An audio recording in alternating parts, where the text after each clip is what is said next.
Hi hello ఈరోజు మన ఇంట్లో ఉన్న గోకర చెట్లను మీకు చూపించడం జరుగుతుంది. ఇవి నాటినప్పుడు మీకు ఏ విధంగా ఎలా ఉన్నాయని కూడా చూపించిన. ప్రస్తుతానికి వేసవి కాలంలో పెట్టుకున్న విత్తనాలు ఇవి మేము కోదాడ నుంచి తీసుకొచ్చిన ఈ సీడ్ ఇది తెచ్చుకొని ఇంట్లో ప్రతి సంవత్సరం కూడా ఇలానే పెట్టుకుంటాం. ప్రస్తుతానికి మా ఇంట్లో ఉన్న గోకర చెట్టు మీకు చూపించడం జరుగుతుంది. చూడండి ఏ విధంగా ఉన్నాయి చూడొచ్చు. గోకర చెట్టు ప్రస్తుతానికి సమ్మర్లో పెట్టుకున్నప్పుడు వాటర్ ప్రాబ్లం ఎక్కువగా ఉంటుంది. ఉన్నా కానీ ఎక్కువగా వర్షాలు పడవు కాబట్టి ఇవి ఎక్కువగా ఎదగవు. కాబట్టి మా ఇంట్లో చూడొచ్చు వాటర్ ఎక్కువగా ఉండటం వలనో లేకపోతే ఈ సీడ్ ప్రాబ్లం ఉన్నదో అనేది తెలీదు. ప్రస్తుతానికి మా ఇంట్లో ఉన్న చెట్టు కింద నుంచి కూడా ఇది 9 అడుగుల ఫీట్తో పెరగటం జరిగింది. కానీ ఈ చెట్టుకి ఒక కాయ కూడా కనిపించట్లేదు. ఇది వేసిన కాంచి కూడా కనీసం ఒక వన్ టైం కూడా కాయ దంపలేదు.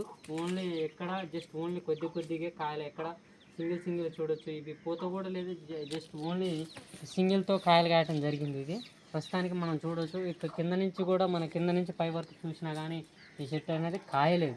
ఇలాంటి సీడ్స్ మనం ఇప్పుడు ప్రస్తుతానికి మా ఇంట్లో పెట్టుకున్నాం కాబట్టి సరిపోయింది. ఇవి తోటలలో ఎక్కువగా ఇవి ఓన్లీ రైతు వారికి ఉపయోగించుకుంటే మాత్రం ఇలాంటి సీడ్ తెచ్చుకొని రైతులు ఆగం కావద్దు. ప్రస్తుతానికి మా ఇంట్లో ఉన్నాయి. నేనైతే ఇంత ఎదగటం అనేది ఫస్ట్ టైం నేను చూస్తున్నా.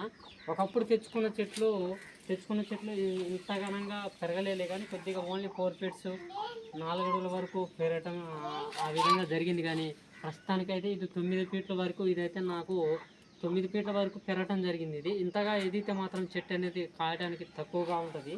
చూడొచ్చు మనకి చెట్టు అనేది కాండం కూడా ఎక్కువగా గట్టిగా ఉంది. కాండము ఓన్లీ గోకర చెట్టుకి కాండం అనేది చాలా సున్నితంగా తుంపితే పట్టుకుంటే విరిగే విధంగా కాండం ఉంటుంది.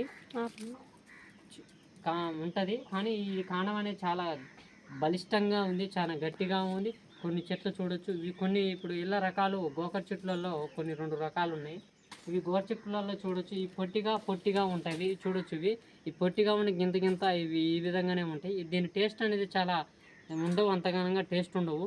ఇందులో ఇంకొక రకం వచ్చేసి మనకి గోరుచిక్కుల్లో 2 రకాలలో చూపిస్తూ ఉంటా. ఇవి గోరుచిక్కులలో ఇవి బారుగా ఉంటాయి. మనం చూడొచ్చు. ఇవి బారుగా ఉంటాయి. ఈ బారుగా ఉండి ఇవి టేస్టీగా ఉంటాయి. ఈ లావు ఉండటం వల్ల మనకి టేస్ట్ ఉండకపోవచ్చు. లేతలు అయితే తెచ్చుకొని ఇవి మనం కూర వండుకుంటే చాలా బాగుంటాయి. కానీ ప్రస్తుతానికి అయితే ఈ ఆశలో వేసుకున్నందుకు మాకు చాలా మేము కూరగాయల రేట్లు ఎక్కువగా పెరిగిందని ఇవి కూరగాయ మొక్కలు గింజలు పెట్టుకోవడం జరిగింది. ప్రస్తుతానికైతే మనం చూడొచ్చు ఈసారి కాయలేదు. మంచిగా విత్తనాలు సరిగా చూసుకొని తెచ్చుకోవడం జరుగుతుంది ఈసారి. Okay, thank you. నా వీడియో అయితే లాస్ట్ వరకు చూసి నా వీడియోకి లైక్ అండ్ కామెంట్ చేసి నా ఛానల్ని సబ్స్క్రైబ్ చేసుకోండి. Please subscribe.